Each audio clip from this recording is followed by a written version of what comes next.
Eu acredito que tudo que foi feito nesse altar tem a ver com sacrifício.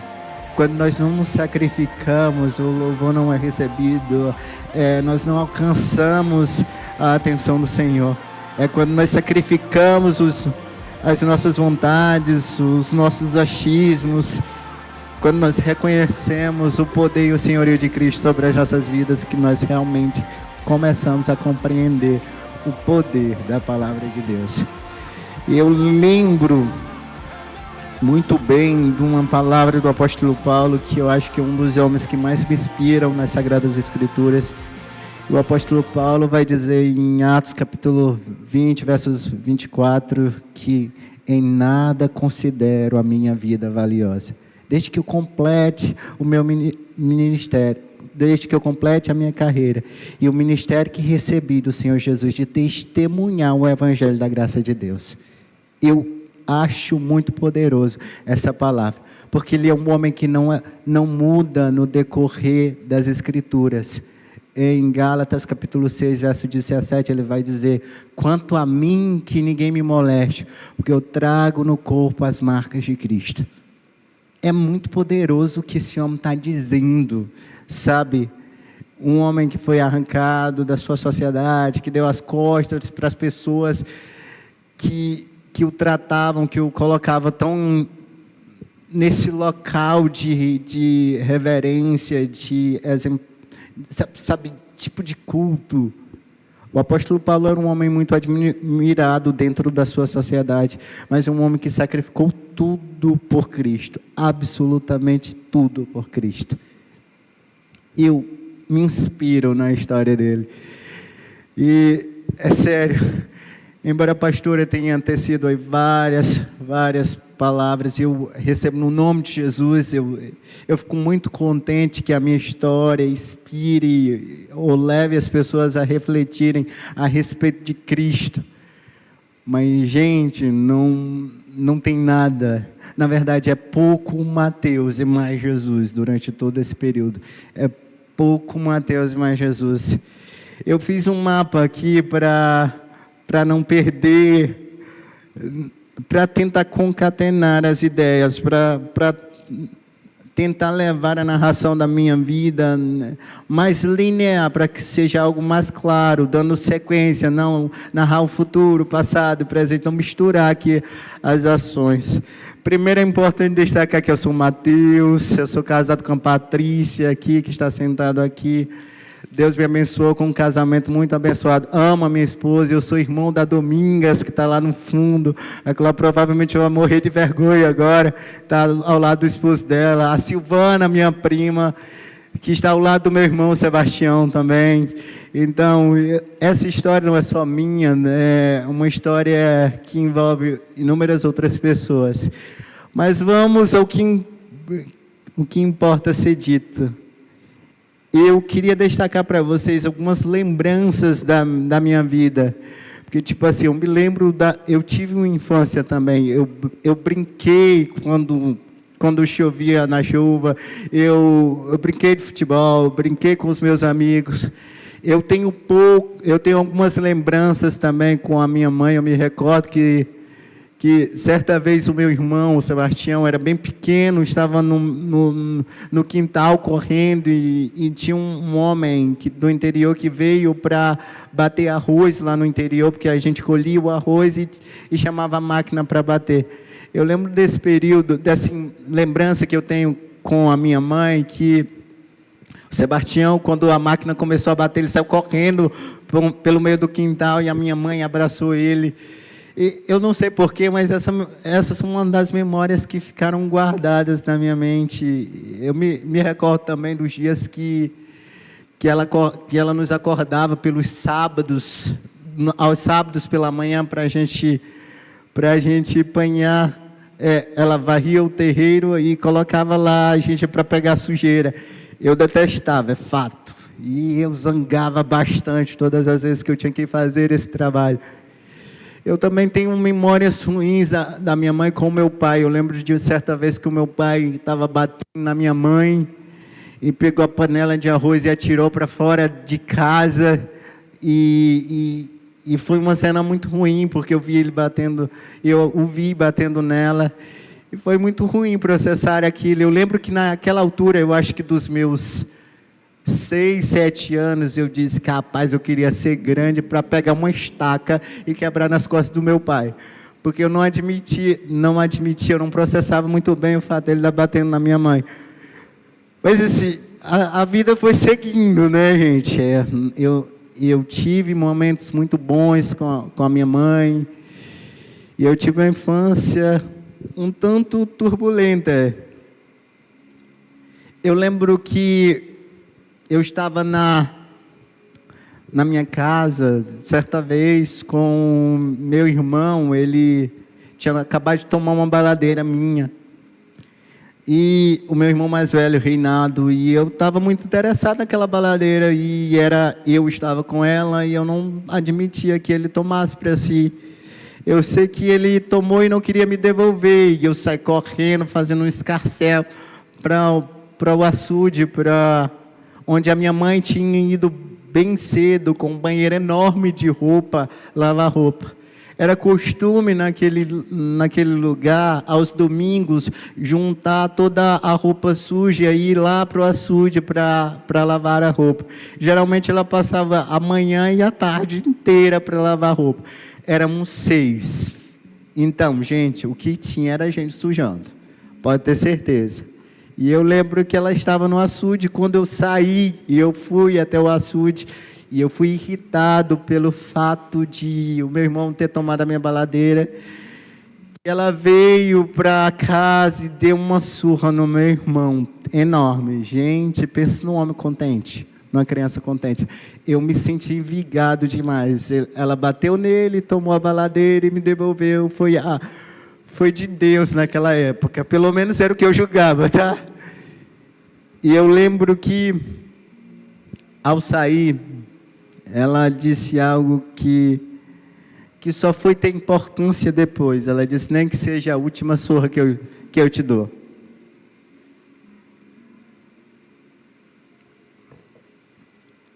Bom, ela voltou para o açude.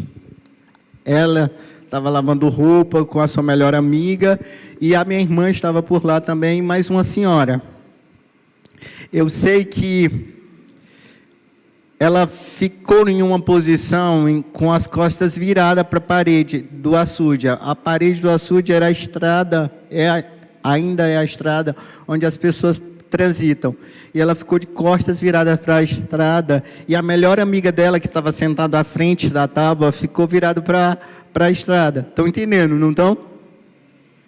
E então a melhor amiga dela via todo o movimento que acontecia na rua, quem subia, quem descia. E naquele dia, o Regi, uma espécie de primo da minha mãe, ele ia passando com uma bicicleta e ele se benzeu. Sabe, nós éramos católicos, o se benzer sempre tem uma conotação espiritual. Você faz isso diante do cão. Era essa a concepção que nós tínhamos, a ideia que nós tínhamos na época. E ele se benzeu, e a melhor amiga da minha mãe, que estava virada para a estrada, viu isso. E ela perguntou, Dileuza, por que o Regis sempre se benze quando passa por ti? Aí ela disse, eu não sei, porque eu não sou o diabo. Aí virou-se para a estrada e começaram a discutir. Eu sei que ele disse para ela, tipo assim, se você for corajosa, eu sem vergonha, você fica aí esperando. Eu sei que ela estava na tábua lavando roupa, e ele jogou a bicicleta e correu para a casa dele. A minha mãe ficou nessa tábua, ela ficou esperando, ficou lá lavando roupa, deu continuidade à lavação de roupa, e ele retornou. Só que ele retornou com a roçadeira. Ele digamos que apartou a cabeça dela ao meio com a roçadeira, e ela caiu dentro da água, com os miolos se espalhando pela água.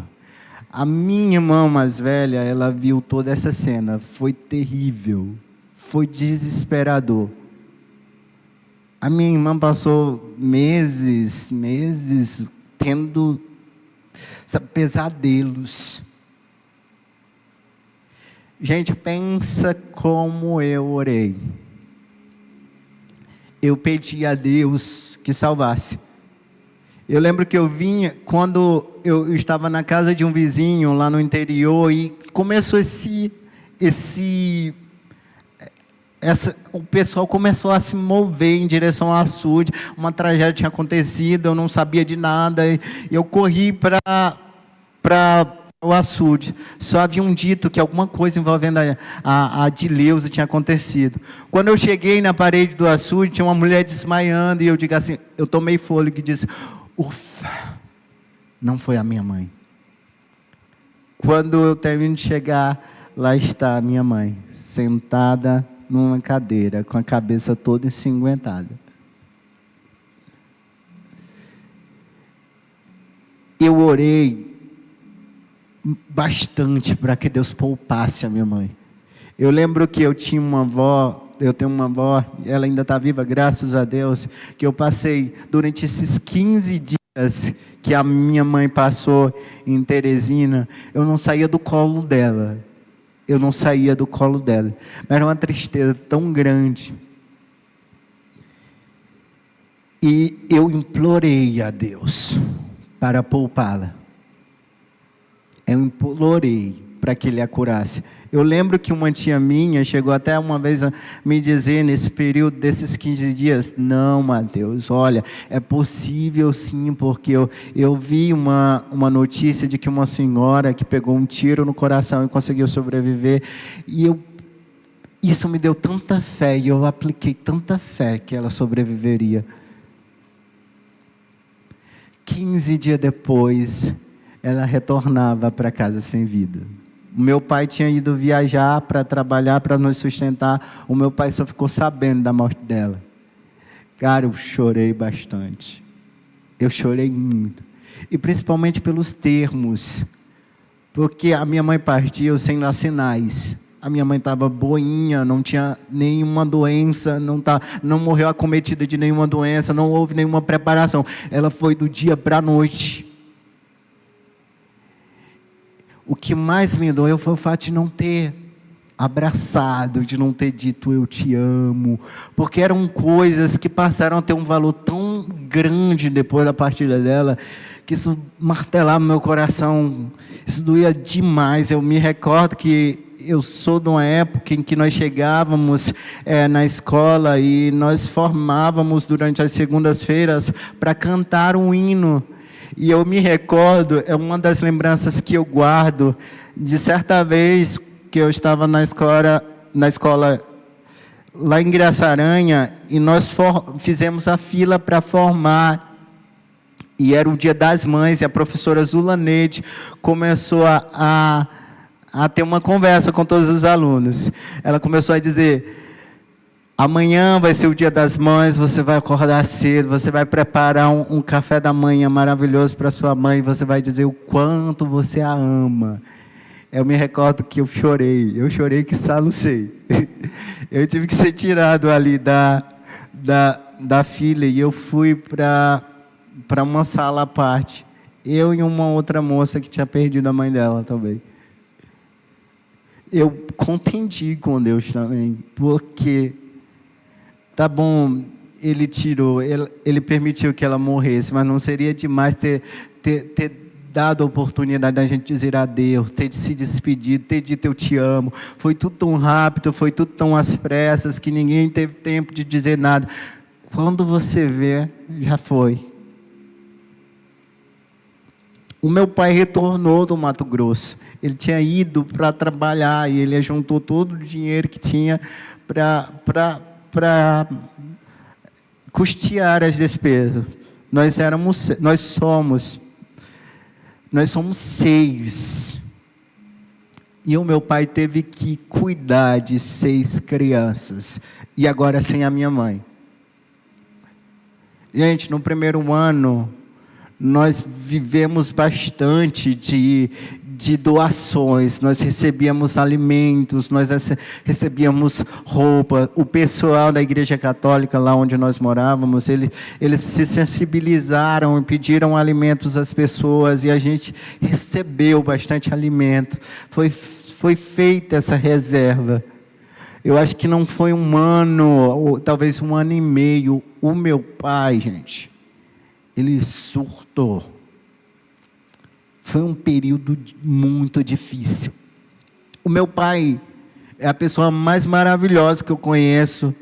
Todavia, ele não se dá muito bem com a pressão. Ele guarda, até que chega o ponto dele colocar para fora. E quando ele coloca para fora, ele geralmente saiu do controle. E foi assim. Ele tinha se aposentado. Com a aposentadoria, tinha comprado algumas cabeças de gado e uma moto. Meu irmão, o pai andava naquela moto, de cima para baixo, numa velocidade tão grande, que se o meu pai, se ele cometesse um erro sequer, eu acho que seria aquele tipo de morte que a gente diz que nem a alma escapa. Várias vezes ele descia no interior, assim, numa carreira absurda, e como ele bebia, a situação ainda ficava muito pior. Aí ficava violento dentro de casa, não suportava ser contrariado, aí nego apanhava que só. Era basicamente o que acontecia. Todo mundo vivia assim meio que pressionado, sobressaltado, porque não sabia como se comportar. Qual era a melhor forma? Você já tinha perdido a mãe e o risco era iminente de perder o pai. Quando o pai ficava assim, ele não trabalhava, ele comprava feito um louco. Gente, inúmeras vezes nós, os filhos, nós tivemos que devolver coisas compradas que o pai não pagava. Era vergonhoso as pessoas virem à porta para pegar o objeto, porque o pai não pagava, mas queria comprar. Era como se, quando ele chegava a esse ponto de descontrole, ele queria dar tudo que ele não conseguia dar em situações normais. E era muito difícil essa situação para a gente. A vida teve que seguir, ele ficou extremamente violento nessa ocasião. E eu me recordo que, com a morte da minha mãe, a responsabilidade da casa, de limpar, de cozinhar, tudo foi para as costas da minha irmã mais velha, Renilda. Ela teve que assumir toda a responsabilidade do lar, foi muito complicado para ela. Pensa, você pedir um adolescente para ser responsável por um lar, por cuidar, por cozinhar. E a minha irmã foi guerreira demais conosco. Eu lembro que, depois de ter perdido a mãe, eu não tinha basicamente quem me defendesse na escola. Eu lembro que uma vez eu briguei, bati num rapaz por conta do meu irmão. E eu sei que a Renilda veio de casa para me defender com uma raiva. Que, sabe, ela assumiu esse papel de mãe. Ela foi essa pessoa que comprava briga para nos defender. Só que o meu pai começou a não ter um relacionamento muito bom com ela. Eu me recordo desse dia que ele disse que ia matar ela, que ia matar, e que o meu irmão tinha que pegar um facão. Ele pegou num braço dela, no meio da rua assim, pegou num braço dela, disse que ia matar, e pediu para o meu irmão pegar um facão. Eu lembro que eu corri e pulei no pescoço dele. Quando eu peguei no pescoço dele, ele soltou o braço dela, e ela saiu correndo. Ela saiu se escondendo de casa em casa, do interior. Sabe, desesperada, com medo, assustada. Ela passou por umas casas no interior, foi parar em São Domingos.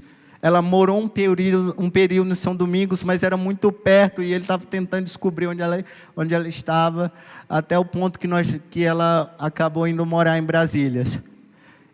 Foi a segunda perda, assim, que foi muito difícil de processar também. Poxa, era a pessoa que nos defendia na escola. Poxa, era a pessoa que nos ajeitava. Como a Renilda não estava, eu tive que aprender a cozinhar. Os meus irmãos tiveram que aprender a cozinhar. A minha irmã mais jovem, a Domingas, teve que... A responsabilidade foi para a Domingas, só que ela estudava às vezes pela manhã e a gente pela tarde. Quando ela estudava pela manhã, a gente fazia comida pela manhã. quando ela estudava à tarde, a gente fazia a comida. Ficava alternando assim, estão entendendo, né? Pois é, era o que acontecia. Todo mundo teve que aprender a se virar, basicamente. Eu lembro que certa vez eu estava assim, no ensino médio, nós íamos, no ensino fundamental, nós pegávamos o ônibus para ir a Graça Aranha, onde nós estudávamos. E eu lembro que já era adolescente, gente. Eu sei que vai parecer um pouco egoísta, mas já era adolescente, assim. Teve uma senhora lá que nos deu um saco desses de linho, de panelas.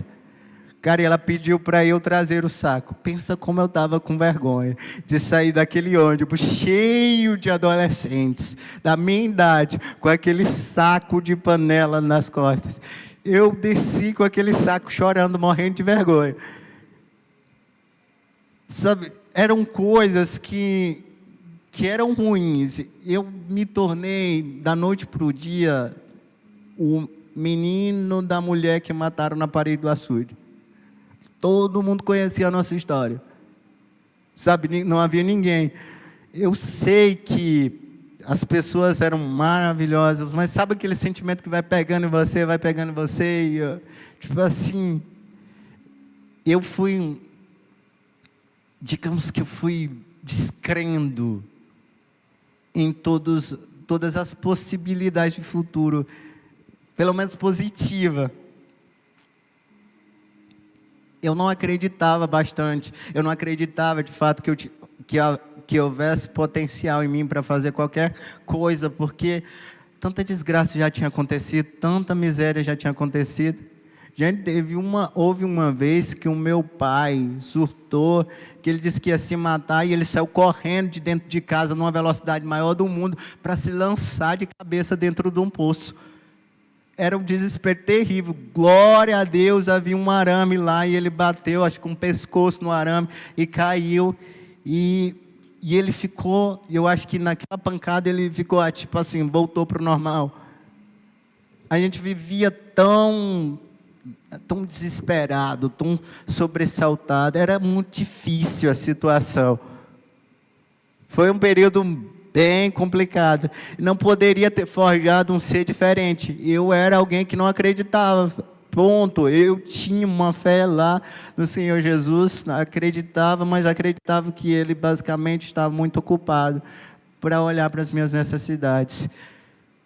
Mas o incrível, gente, é que todos os momentos que nós estávamos no final, sabe, como se não aguentássemos mais, como se fosse terminar tudo, do dia para a noite as coisas melhoravam e Deus começava a trabalhar e tudo mudava. Era impressionante. Mesmo não tendo discernimento espiritual, eu consigo lembrar disso com perfeição. Que houve momentos na minha vida, na minha infância, que eu pensei que a gente tinha chegado ao fim por conta das desgraças que tinham acontecido e Deus mudava a situação. Eu sabia que Ele não estava totalmente... que Ele não ignorava totalmente a nossa situação, porque Ele se apresentava de vez em quando. Foi assim que eu fui para o ensino médio. Cheguei ao ensino médio, eu não tinha eu era muito introspectivo, eu não conversava bastante, eu sempre fui de não fazer muitos amigos e... Sabe, eu não tinha muita esperança não, para o futuro, para a faculdade, para essas coisas, eu não pensava bastante não. Eu acreditava só que era para viver, continuando vivendo e pronto. Não havia perspectiva de futuro. E eu lembro que tinha esse professor, o professor Abraão, que ele sempre tentava se aproximar de mim. Ele eu tenho certeza que ele foi um enviado de Deus, assim como a professora Zulaneide no meu ensino fundamental.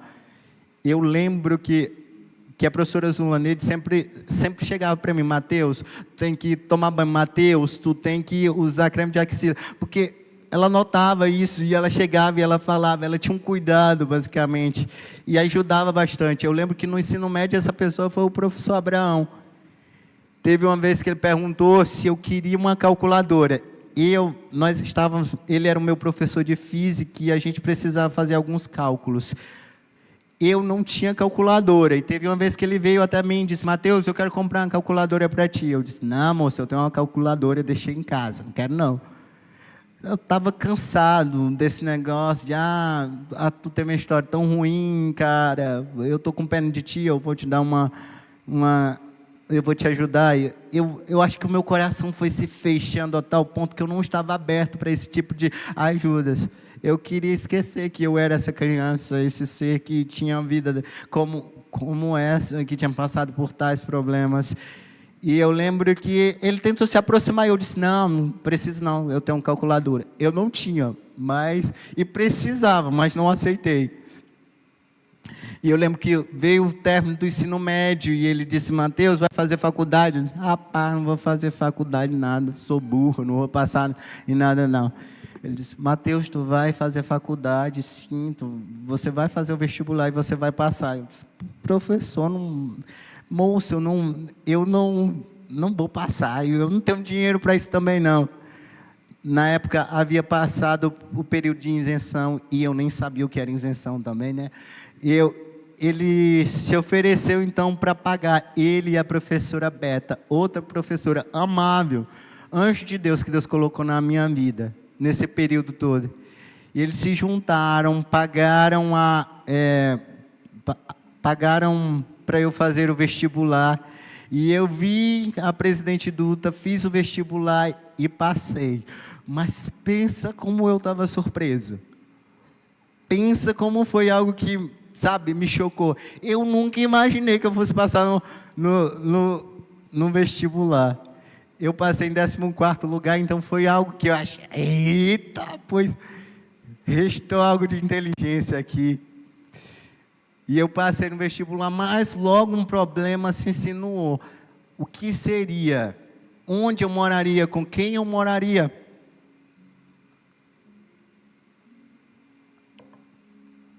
Então, ele disse o seguinte: Mateus, procure algum parente seu ou do seu pai que mora em Presidente Dutra e fale com ele, entre em contato com ele para que você more na casa deles. Eu disse: professor, não sei não, é difícil, mas eu vou falar para o pai.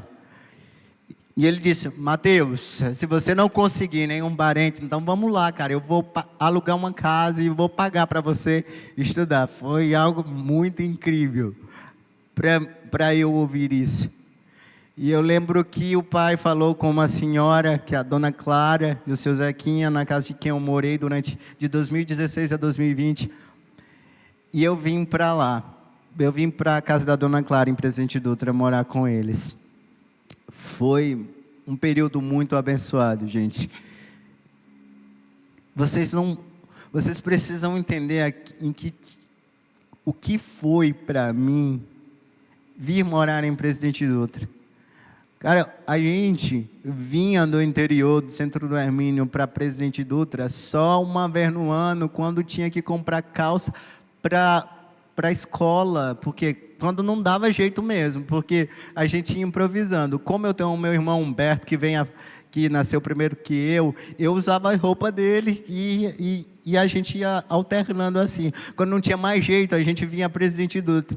E quando o pai dizia: vamos a Presidente Dutra, era como se explodisse uma bomba no meu mundo. Nossa, nós vamos para a cidade grande, vai ser incrível. A gente pegava ali a melhor roupa e via a Presidente Dutra. E eu lembro que eu vim morar em Presidente Dutra, foi tipo assim, cara, foi um passo enorme. Eu lembro que a primeira vez que eu cheguei, que eu vi para cá, para Presidente Dutra, foi através de um amigo que se tornou alguém tão importante na minha vida, de muita relevância, o Otávio. Ele me trouxe aqui pela primeira vez. Tipo assim, o Otávio, ele se tornou tão próximo de mim que, poxa, eu considerava o Otávio irmão. Toda vez que eu precisava sair de Presidente Dutra para o centro do Hermínio, eu falava com o Otávio. Ele tinha uma moto, ele vinha me buscar. Nós nos aproximamos tanto. Sabe, eu lembro até de uma vez que ele viajou e não deu certo a viagem dele. E ele era uma proposta de emprego que não deu certo, e ele foi até tipo assim, ficou lá sem ganhar dinheiro, sem nada. Ele disse: Mateus, cara, eu estou aqui numa situação muito complicada, eu vim em busca de emprego, mas a proposta de emprego aí não vingou e eu preciso aqui de ajuda. Eu lembro que eu estava trabalhando na UEMA com uma pessoa maravilhosa, tia Virgínia, e eu estava ganhando R$ 400. Eu peguei R$ 300 e enviei para o Otávio, fiquei com 100 para passar o resto do mês. Para você ver o tanto de apego que eu tinha com a criatura. Era o meu amigo, meu irmão. Eu lembro que as coisas foram passando e eu já estava aqui em Presidente Dutra. Tive que tirar minha irmã de casa também, porque o meu pai estava muito violento, estava batendo nela com muita brutalidade. A minha irmã Domingas, ela veio morar na casa dos pais da Glaene. Foi o pessoal com quem nós falamos que aceitou que a amiguinha passasse esse período lá. Por conta da violência do meu pai, por muito tempo a gente não deixou ele ficar sabendo de onde ela estava. Só quando ele ficou bom novamente foi que ele ficou sabendo onde ela estava e visitou a minha irmã. Eu lembro que nesse período a amiguinha tinha saído da casa do Amparo, estava morando na casa de uma pessoa aqui, nessa rua por detrás da feira. E o Otávio tinha viajado, estava trabalhando. E eu lembro que eu fui visitar a minha irmã e ela estava falando com o Otávio, e eu comecei a falar com o Otávio. Nós conversamos. Eu lembro no final da ligação, eu fiz algo que a vida tinha que me ensinar. Eu terminei a ligação dizendo para o Otávio que eu o amava bastante, que eu esperava que ele voltasse para Jesus. Nessa época ele estava afastado. E eu abri o meu coração. Ele tinha ficado sabendo que eu estava em um namoro aí.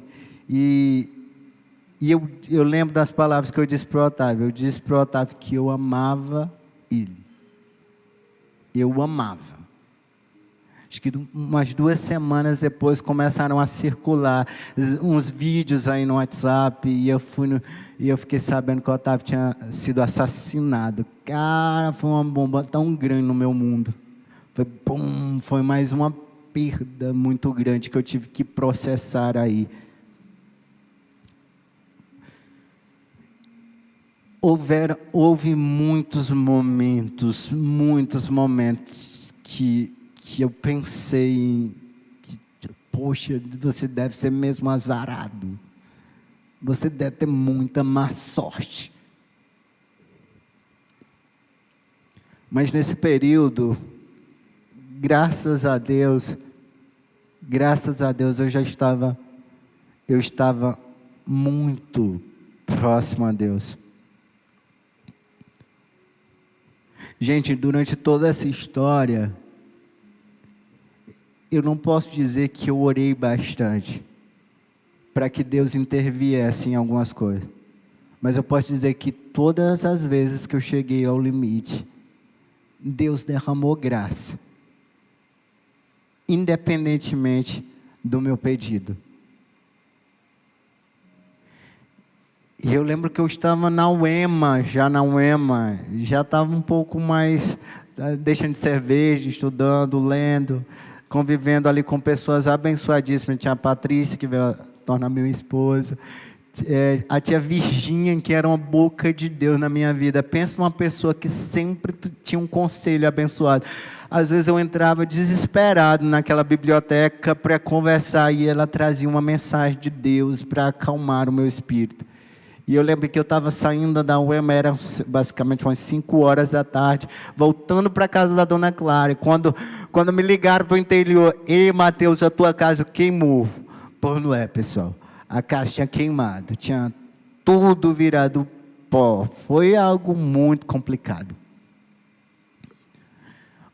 Eu liguei para o meu pai para saber o que tinha acontecido, se alguém tinha se machucado. Enfim, ele tinha conseguido tirar o fogão e o botijão de gás. O restante tinha tudo virado cinza. Cara, foi bastante.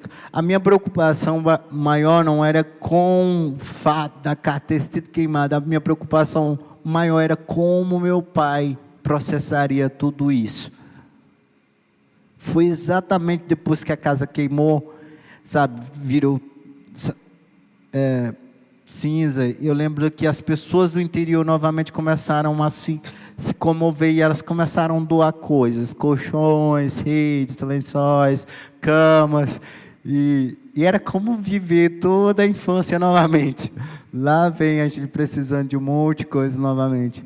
Foi nesse período que o meu pai ficou ruim novamente e eu tive que tirar minha irmã de casa, trouxe para Presidente Dutra. É sério.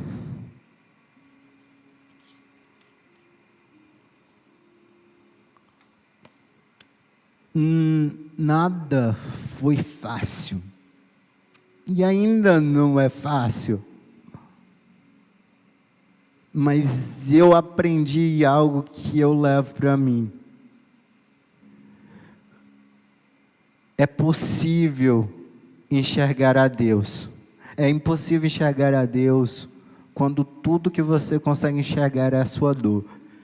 Mas é possível enxergar a Deus mesmo em meio às piores dores da sua vida. Eu sou apaixonado pelo fato dele não ter deixado a gente morrer. Eu sou apaixonado pelo fato dele não ter deixado a gente tirar a vida. Porque houve situações em que, cara, se as pessoas acham que apelar para a morte é bom, houve situações na nossa vida que era basicamente isso. E a gente não se virou para a morte e nem para as drogas. Todos os meus irmãos são retos, glória a Deus, são homens cristãos, crentes, entregaram a sua vida para o Senhor Jesus. O meu pai entregou a vida para o Senhor Jesus. E nós enfrentamos às vezes dificuldades com ele, porque ele passou por um período muito difícil. A situação de perder a mãe, e perder a mãe dele, ter que criar a família dele, depois criar a gente, a mãe morre. O meu pai passou por tantas desgraças e tantos problemas que eu não o culpo nenhum momento pelas desgraças que ele nos fez passar. Mas ele veio para o Senhor Jesus, glória a Deus. E eu comecei a dar aula logo após, antes de terminar o curso, ali no Rui Barbosa, fui professor, comecei a estudar como nunca antes, passei no meu primeiro concurso, no concurso de 2019, para a glória de Deus. Eu lembro que eu decidi que eu ia aprender inglês. Gente, era muito fora da minha realidade aprender inglês, porque na época eu não tinha o dinheiro para pagar e não tinha outro meio. Com quem eu falaria para me ajudar? Eu tive que apelar para a internet. Eu lembro que eu estava aprendendo a mexer no computador e eu ia para a UEM e passava a tarde todinha estudando inglês. Todinha. E durante um período de 9 meses seguidos, gente. É impressionante. For the first time I was able to speak in English. That was awesome to me. Do you understand? Foi quando, pela primeira vez, eu pude entender. Cara, foi fora da curva. E eu lembro que em 2019 eu tive a primeira viagem missionária. Um amigo meu, irmão Sidney, me apresentou o pastor Francisco, um pastor de Esperantinópolis, que andava com os americanos. E ele me levou juntamente com o filho dele, que estava aprendendo inglês, para Esperantinópolis, e nós passamos lá um retiro com esse americano. Foi algo muito poderoso. Eu sei que logo depois de ter estado com o Lee, com o Mike, eu fui apresentado ao Lee e o David, e nós fizemos um tour pelo interior do Piauí. E eu lembro que eu vim depois que nós passamos por algumas cidades ali no interior do Piauí, nós fomos a Teresina. Eu lembro, pessoal, que nós chegamos a Teresina às 12 horas da cidade de Água Branca. E eu lembro que nós ficamos num hotel bem chique. Eu nunca tinha entrado em hotel. Foi a minha primeira experiência. E eu lembro que eu subi com o pastor Francisco no elevador. Também não tinha andado de elevador. Tinha andado de elevador só na viagem de São Luís. E eu estava lá. Eu me recordo que o pastor Francisco foi tomar banho à minha frente. Ele foi tomar banho na minha frente, mudou a água e deixou bem quente. Só que eu não sabia mexer nessas coisas. Eu nunca tinha tido a oportunidade. Era a segunda vez que eu andava de elevador na minha vida e estava agora tendo que aprender esse negócio de água quente, água fria. E ele deixou a água bem quente. Aí quando eu liguei, estava um pouco fria, mas à medida que a água derramava, estava ficando quente. Eu disse, não dá tempo de eu tomar banho. Aí eu me meti debaixo. Gente, eu lembro que eu desliguei e me saboei todo. E quando eu liguei de novo, era um fogo terrível. Eu digo, meu Deus do céu, o que eu vou fazer aqui? Não dá para tomar banho, não. O pastor Francisco botou no quente e depois saiu do quarto. Tipo assim, eu estava todo ensaboado. Eu não tinha como chamar ele para pedir ajuda. Eu disse, cara, vai ser um jeito na toalha. Eu tirei o sabonete na toalha. Também foi a minha primeira oportunidade com ar-condicionado, gente. E aí o pastor Francisco, nós fomos deitar e o pastor Francisco disse o seguinte, Mateus, tu não quer lençol não? Aí eu nunca tinha estado num local com ar-condicionado. Ele disse, não, pastor, tá de boa. Eu peguei o meu lençol, que eu tinha levado para fazer as viagens. Pois ele, tipo assim, ele disse, eu vou te ensinar algo. Ele colocou o ar-condicionado 16 e virou e dormiu. E eu só com aquele paninho, gente, passei a noite todo dia batendo queijo. Era a minha primeira experiência, tá? Aí, pela manhã, ele foi tomar banho, novamente. Só que ele tomou banho e deixou a água geladíssima no último. Aí, dessa vez, eu disse, pastor Francisco, quando eu fui tomar banho, estava muito quente, como é que eu resolvi isso? Aí ele disse, dessa vez você me perguntou, né? Eu disse, com certeza. Aí ele, até brincando, ele disse assim, Mateus, se eu te dissesse de primeira, você nem daria importância ao conhecimento. Depois disso, eu duvido se você esquece. É fato, eu não esqueci. Eu sei que nessa noite nós tivemos, nós fomos para uma pizzaria e estava um monte de americano com um pessoal lá de Teresina, um pessoal chique. Foi pela primeira vez que eu vi, sabe, eu vi um filme se passando na minha cabeça. Cara, o Senhor não me deixou morrer naquela situação, o Senhor me possibilitou estar aqui no meio desse povo. Eu fiquei muito honrado, eu me senti tão abençoado por Deus.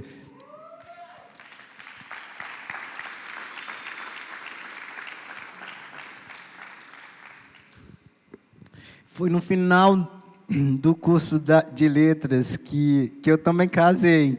Eu já conheci a Patrícia e eu acho que eu vou deixar esse momento para um momento mais oportuno.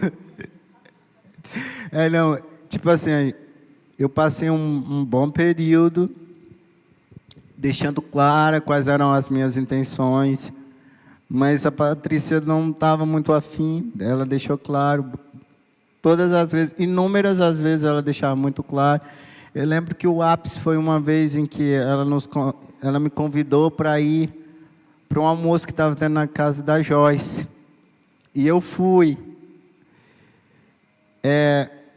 eu passei um período lá e eu retornei para casa. E eu lembro que quando eu estava voltando, quando eu tinha chegado em casa, a Cibele tinha ligado para mim, porque tinha ligado para a Patrícia e não tinha dado certo. Tinha ligado, aí ela ligou para mim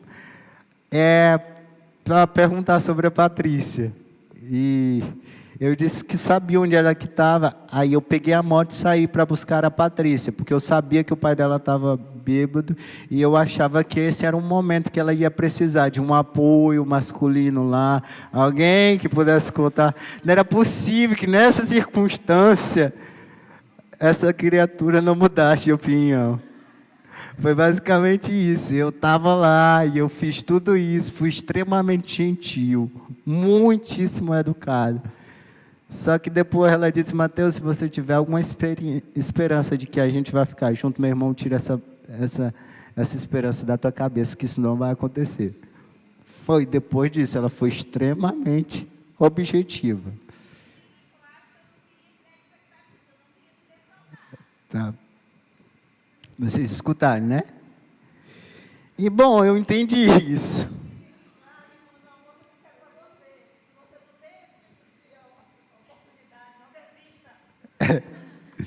É basicamente isso. E, gente, eu havia entrado em um contato tão sincero com Cristo que eu tinha aprendido a resolver tudo ali diante de Cristo. Eu disse: pois tá. Aí nós conversamos na UEM, eu disse: não, eu já decidi, eu vou orar para Deus tirar esse sentimento do meu coração. Foi quando eu disse isso que tudo mudou.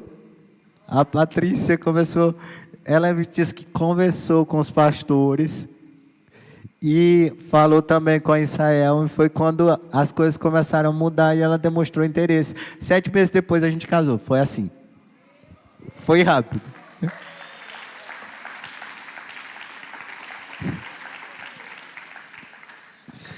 Gente,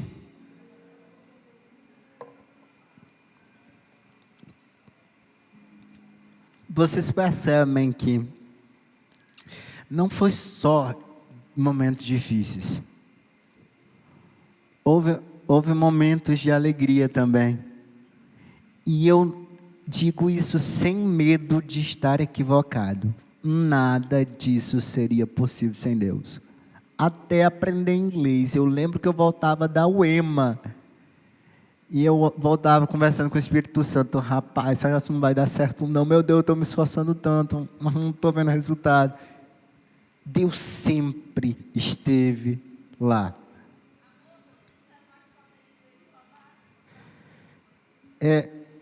Eu estou ficando sem tempo aqui. Está terminando bem aqui.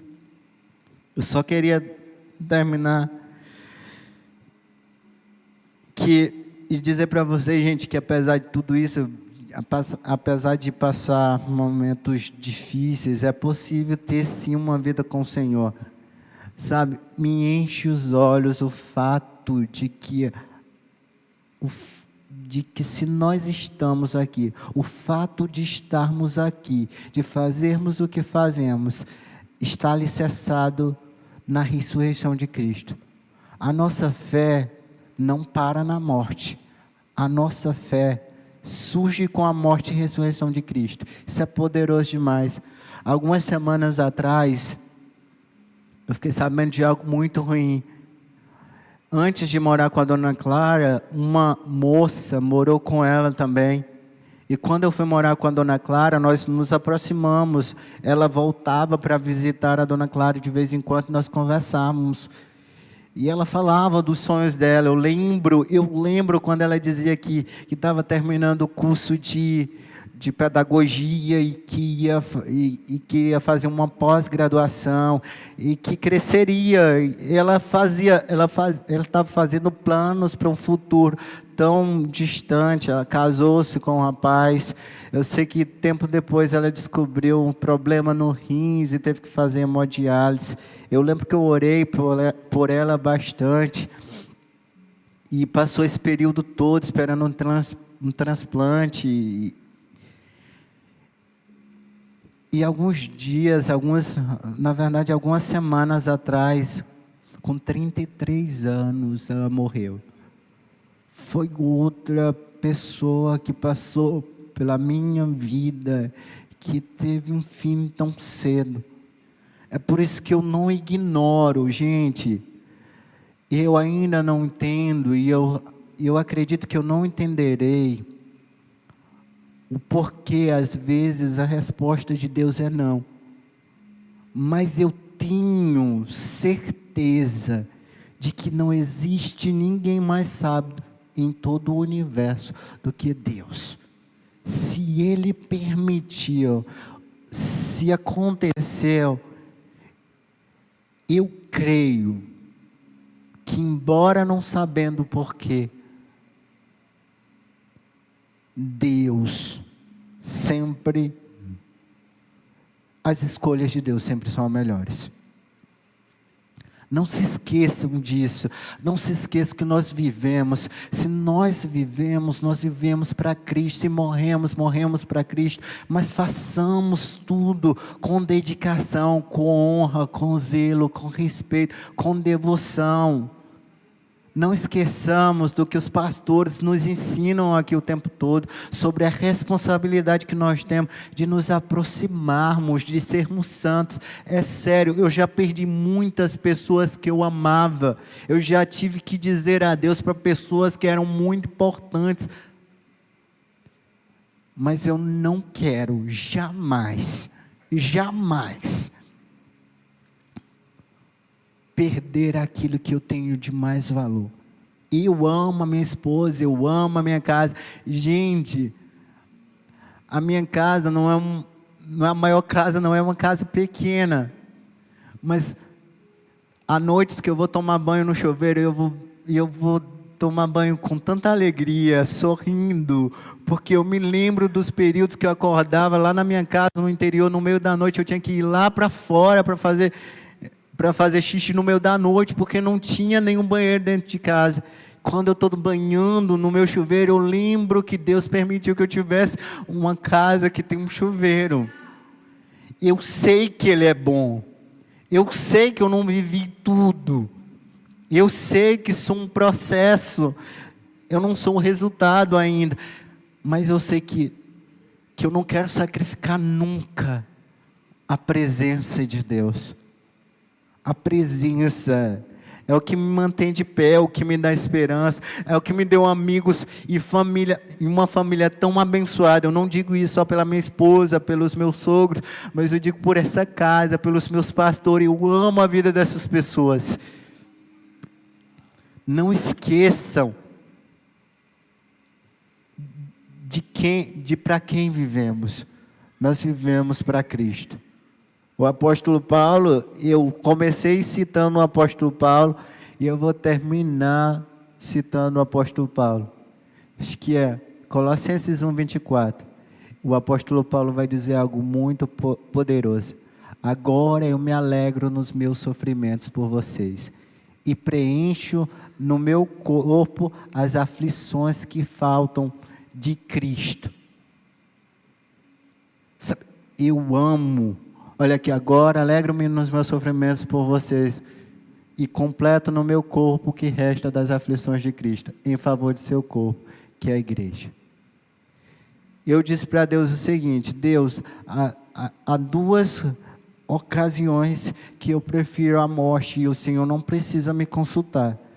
A primeira, se for para eu me desviar e trazer vergonha para o seu nome, eu prefiro morrer. E não precisa me consultar. Eu já disse que eu não tenho nem livre-arbítrio aí. O Senhor pode me matar. Está de boa, eu vou feliz. E a segunda, se eu vier atrair a minha esposa, que o Senhor me mate, moço. Eu prefiro partir antes, sem trazer essa vergonha para Jesus. Eu entendo que Jesus foi quem me trouxe até aqui. E eu vivo para Ele e vou viver até o resto da minha vida. Amém? Era basicamente isso, pessoal.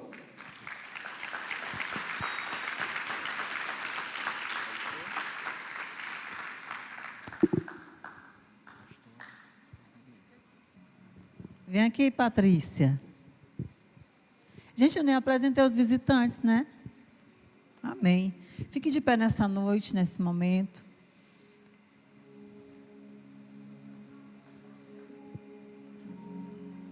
E eu olho pro irmão Mateus, eu vejo ele tão curado assim, porque ele consegue contar de uma forma tranquila, né? A Patrícia vai falar aqui também. É porque tudo isso que o Mateus viveu, eu só consigo... Toda vez que eu ouço, eu me emociono. Só que tem algo que eu acho muito incrível. Nós convivemos já... Agora, em dezembro, vão fazer 4 anos que nós nos casamos.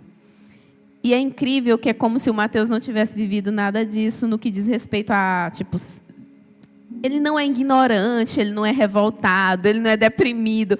Assim, é o parceiro mais alegre que Deus poderia me dar, mais companheiro, mais paciente, porque eu confesso que às vezes eu sou difícil, mas o irmão é tão paciente e amoroso. E eu olho assim para ele quando ele está contando o testemunho dele, eu glorifico tanto a Deus, porque realmente, meu amor, você não deixou que isso definisse quem você se tornaria, pelo contrário. E é por isso que nós entregamos toda a honra e toda a glória a Deus. Todos aqueles que buscam a Deus podem ter uma vida de transformação mesmo. Eu queria falar uma coisa para vocês nessa noite. Meu querido, minha querida, eu não sei como é a sua história, mas não permita que Satanás engane você, sabe? Falando que os acontecimentos é porque você não é amado, ou porque Deus não está olhando para você, ou porque você é uma pessoa amaldiçoada, ou porque alguém não te ama. Não permita. Mas permita que tudo seja transformado para a glória de Deus, sabe? Tudo que você passa é para a glória de Deus. Quer seja bom, quer seja ruim. Se você permitir, você vai ser muito usado por Deus. Tudo que vivemos nessa terra é para glorificar, gente. Quando nós vemos um jovem, na idade que o Mateus tem enfrentado tanta dificuldade, e a gente vê a alegria, algo muito, muito espontâneo na vida do Mateus. O esforço de ser alguém melhor, o esforço de não ser alguém pequeno, mas sonhar, gente. Você tem que sonhar com algo bom para você.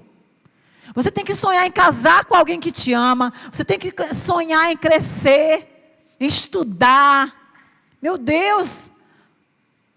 Quem diria que um menino que teve a história que o Mateus teve pudesse falar em inglês, estudando em francês e espanhol e Libras, meu Deus. Isso não é normal, queridos. O que eu vejo é alguém que deseja crescer, de que crê que pode ser grande. Se o Mateus conseguiu, eu consigo. Você pode dizer isso? Diga, se o Mateus conseguiu, eu consigo. Você crê nisso? O Mateus casou, você casa. Se o Mateus passou no vestibular, você passa também. Se o Mateus conseguiu ter uma casa própria, por que você não vai ter sua casa própria? Se o Mateus conseguiu passar no concurso, por que você não vai passar no concurso? Se o Mateus ama Jesus, por que você não vai amar Jesus? Você consegue entender o que eu estou falando para você? Porque é uma história muito difícil. Nessa noite eu queria te pedir que você pudesse pegar toda a sua dor, ou algo que possa tentar travar a sua vida e que você lançasse fora. Tira, deixa sair de dentro de você. Qualquer tipo de aflição, ou qualquer coisa que tente puxar você para trás. Em nome de Jesus. Feche seus olhos nessa hora. Coloque a mão no seu coração. Ô Espírito Santo. Eu queria que você colocasse a outra música. Sabe qual a música que você vai colocar aí, os meninos do som? Quando ele... Ai, meu Deus, é uma música linda. Só um minutinho. Cadê meu celular, Rebeca? Eu vou pedir para os meninos colocarem aqui uma música. Nós já vamos terminar.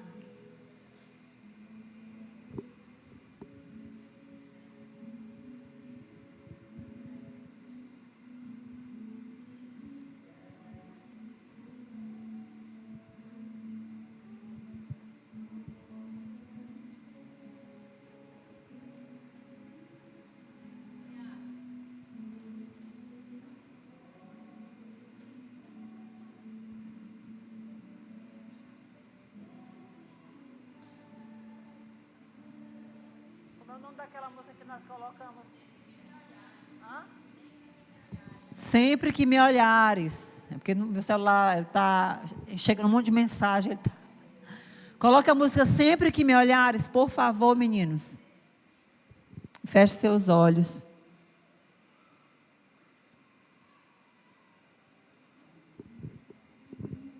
Feche seus olhos. Ouça essa canção um pouquinho.